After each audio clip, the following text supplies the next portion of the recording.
मेरे प्यारे बच्चों, मैं हीरालाल कुमार डायमंड मैट्रिक में आपका स्वागत करता हूं। अगर आप मेरे चैनल पर नए हैं तो चैनल को जल्दी से सब्सक्राइब करके बेल आइकन को दबा लें, ताकि मैं कोई भी वीडियो को अपलोड करूं तो सबसे पहले नोटिफिकेशन आपको मिले। तो बच्चों, आज मैं आपको पढ़ाई से रिलेटेड कोई भी बात नहीं बताने आया हूं। आज मैं एक बिल्कुल आपको अंदर से जुनून मोटिवेट कर देने वाला एक वीडियो लाया हूं, अपने ही जूनियर का। तो आखिर खास क्यों है बच्चों वो जूनियर? अभी आप देख रहे होंगे कि फोटो में उसका मैं फोटो लगा रहा हूं, जिसका नाम है हर्षराज। मैं बच्चों पॉलिटेक्निक 2014 से 2017 तक मेरा बैच था। इन्होंने 2015 में एडमिशन लिया, चूंकि मेरा जूनियर है। 2015 से 18 बैच में था। तो इसकी बात कहानी शुरू होती है बच्चों यहीं से। आप इसका वर्दी देखकर, इसका ड्रेस देखकर आप पता ही कर लेंगे लिए होंगे कि यह किस तरीके का बच्चे जॉब में है। तो बच्चों देखिए, ये वीडियो बनाने का मेन मकसद ये है कि ये जो है कि हमारा जूनियर है, लेकिन जूनियर है फिर भी इसे बच्चों मैंने अपने छोटे भाई की तरह माना है। ये हमारे लिए खास आइडियल जूनियर रहा है, क्योंकि बच्चे ये जो है हमारे रूममेट थे शमीर राज, उनका छोटा भाई मानिए, या गांव का ही बगल का ही था। उन्होंने जब वो कटिहार में नहीं थे कॉलेज में, तो उन्होंने ही हमारे पास भेजा था कि सर इसे थोड़ा सा देख लीजिएगा, हमारा छोटा भाई जा रहा है। और हमें पता था कि आ रहा है। तो बच्चों बात शुरू होती है रूम से कि बच्चों ये आइडियल हमारा क्यों था। क्योंकि बच्चों थोड़े दिन पहले की अगर जाते हैं तो उसमें आप देखिएगा क्या कि यहाँ से अभी आप लोग बीसीसीएलई में या किसी भी इंजीनियरिंग कॉलेज में एडमिशन लेते हैं तो आपको रैगिंग का डर सताते रहता है। ठीक इसी तरीके से इस बच्चे में भी था कि मैं वहां जाऊंगा तो किस क्या तरह का रैगिंग होगा, क्या होगा, नहीं होगा। तो बच्चों ये डरे सहमे रहते थे, लेकिन ये मेरे पास आए। क्योंकि बच्चों मैं सभी को पढ़ाता था, इसलिए जान पहचान वहां पर ज्यादा थी। तो ये बच्चे आए और दो तीन हमारे ही बैचमेट थे, इन्होंने पूछते थे एडमी सब चीज के बारे में। तो इन्होंने डरते डरते बताया।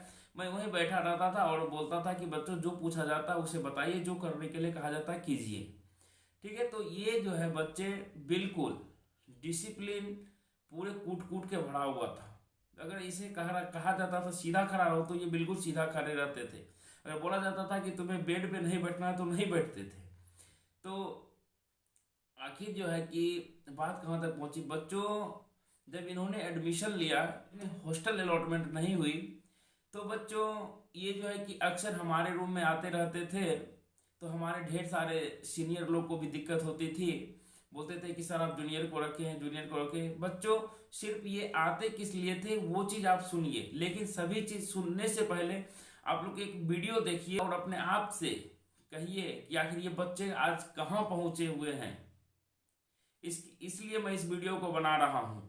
और बहुत ही जल्द बच्चों इन्हें छुट्टी मिली है और ये बहुत ही जल्द कटिहार हमारे पास आएंगे मिलने के लिए। और मैं उनसे बच्चों आप लोग को फिर से उनसे बातचीत करते हुए मैं वीडियो बच्चों अपलोड करूंगा।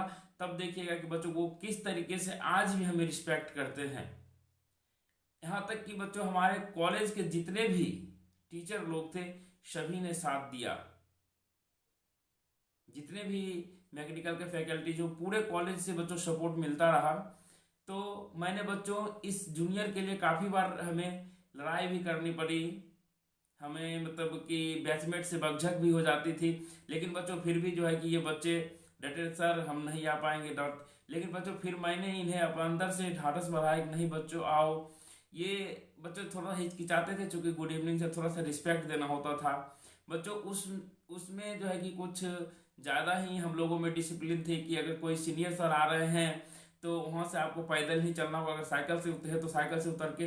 तो बच्चों मैंने अपनी आंखों से कई बार जब मैं पढ़ा के आता था तो इसे देखता था कि कोई सीनियर सर अगर आ रहे हैं, अगर ये बच्चे साइकिल से जा रहे हैं तो ये साइकिल से पैदल उतर कर चलते बच्चों ये हॉस्टल तक पहुंच जाते थे और सीधे मेरे रूम में जाते थे, जितने भी सर मिलते थे सभी को रिस्पेक्ट देते हुए, और रूम में जाके बच्चों पढ़ाई करते थे। आखिर रूम में क्यों आते थे पढ़ने के लिए, इसकी बात आप सुनेंगे, लेकिन पहले आप लोग वीडियो देख लीजिए।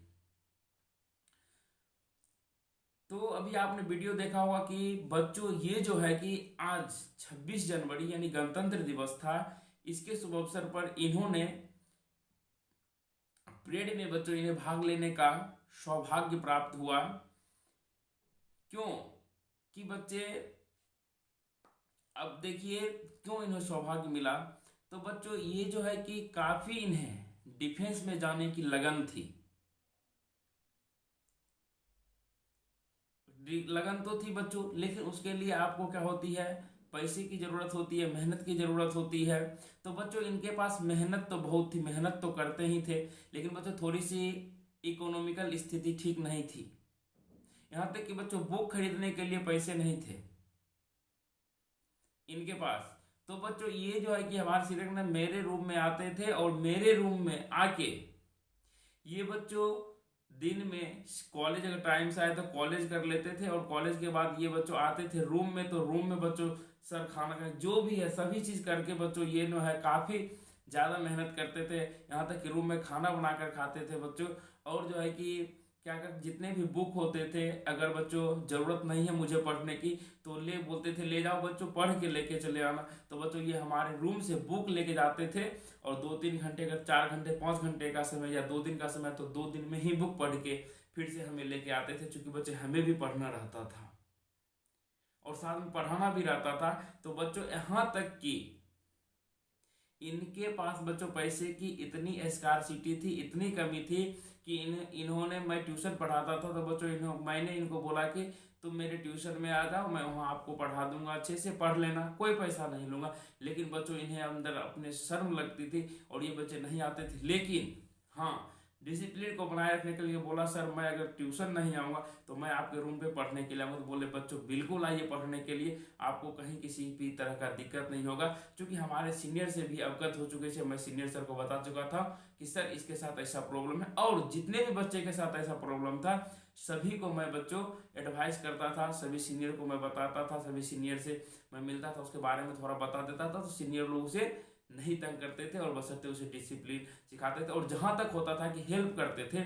इसलिए मैंने आप लोगों को बोलता हूं कि बच्चों हमेशा सीनियर सर के साथ कांटेक्ट में रहिएगा। सीनियर सर जहां तक होगा अपने छोटे भाई समझकर आपको उससे भी ज्यादा हेल्प करेंगे बच्चों। उसकी बात होती है कि जब ये नहीं पढ़ना थे रूम पे पढ़ते थे बच्चों, तो और जो है कि इन्हें डिफेंस में जाने की शौक थी बच्चों। अब ना मेरा थोड़ा हेल्थ हो गया, नहीं तो बच्चों मैं भी अगर इसे बोलता था कि सर मुझे दौड़ना है, तो ये बच्चे कटिहार के आर्मी फील्ड थे, उधर नहीं जाकर बोलते थे सर आप ही लोग के साथ चलेंगे, क्या आप मेरी मदद करेंगे। हम बोलते हैं हाँ बिल्कुल मैं मदद करूंगा। तो वो बच्चे उन्हें मेडिकल कॉलेज से साइकिल से, एक वो भी साइकिल अपना नहीं हुआ करता था, वो साइकिल किसी दूसरे बच्चे का बच्चों रूम से लेके आते थे, और मैं कॉलेज के गार्ड से बात किया था वहां पर जो है कि कॉलेज के गार्ड को बोलता था तो गार्ड बच्चों साइकिल लगाने देते थे। वहां से हम 3-4-5 विद्यार्थी होते थे, क्योंकि इसलिए 3-4-5 विद्यार्थी हो जाते थे क्योंकि बच्चों कुत्तों जो होता था रास्ते में बहुत ज्यादा परेशान करते थे। लेकिन बच्चों 3-4-5 विद्यार्थी होने के बावजूद ये है क्या करते थे, कुत्ता जो बच्चों भाग जाता था, और बच्चे इन्हें रनिंग करने में कोई दिक्कत नहीं होती थी, और फिजिकल इन्हें बच्चों दिक्कत नहीं होने दिया मैंने। और कॉलेज के बच्चों, यहाँ तक कि कॉलेज के ग्राउंड में भी मैंने इन्हें दौड़ने में हेल्प की, चाहे फिजिकल बनाने में मैंने हेल्प की थी। ये नहीं कि बच्चों मैंने अपना प्रशंसा खुद से लूट रहा हूँ, इसमें से बहुत सारे सीनियर लोगों का भी बच्चों कॉपरेट था, क्योंकि मैं अकेला कुछ नहीं कर पाता था। इसमें सर लोग का भी कॉपरेट था कि हमारे सर लोग सोचते थे कि हमारे सीनियर ही हमारे हॉस्टल के बच्चे हैं जो क्या करते हैं इस फील्ड में दौड़ते हैं। लेकिन बच्चों मैंने तो वहां से चोरी चुपके सर से बोल रखा था और उसे फील्ड में ले आता था, उसे बच्चों दौड़, चूंकि लंबा फील्ड था उसमें दौड़ता था बच्चों, फिजिकल करता था। और उसके बाद बच्चों पढ़ाई में बहुत ही ज्यादा कॉन्शियस रहता था, इधर उधर का चीज नहीं।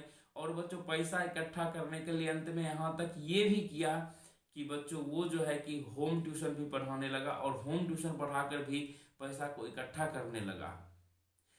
इकट्ठा करने का मतलब यह बच्चों की उसी पैसा से बच्चों क्या करता था, फॉर्म भर लिया और उसी पैसे से बच्चों क्या हुआ, ट्रेन ट्रेवलिंग कर ली, उधर से एग्जाम दे के आ गए, मेडिकल हुआ या जो भी होते थे बच्चे, उसी पैसे से उनका खर्च चलता था। वो बच्चों मैंने अपने आंखों से देखा है, इसलिए मैं आप लोगों को बताना चाहता हूं कि आप लोग भी अगर अभी से आलसपन आपके अंदर है तो उस आलस को त्यागिए और इस बच्चे को देखिए। बच्चों ये जो है कि बहुत ही कम उम्र में आज बच्चों इतनी मेहनत की है कि बेगूसराय, बिहार के बेगूसराय जिले का नाम इन्होंने रोशन किया है और भारत देश का बच्चों तो गौरव बढ़ाया ही बढ़ाया है। और ये बच्चों गवर्नमेंट पॉलिटेक्निक कटिहार का भी शान बढ़ाया है, क्योंकि ये बच्चों मैकेनिकल इंजीनियरिंग से कटिहार पॉलिटेक्निक से कर रहे थे।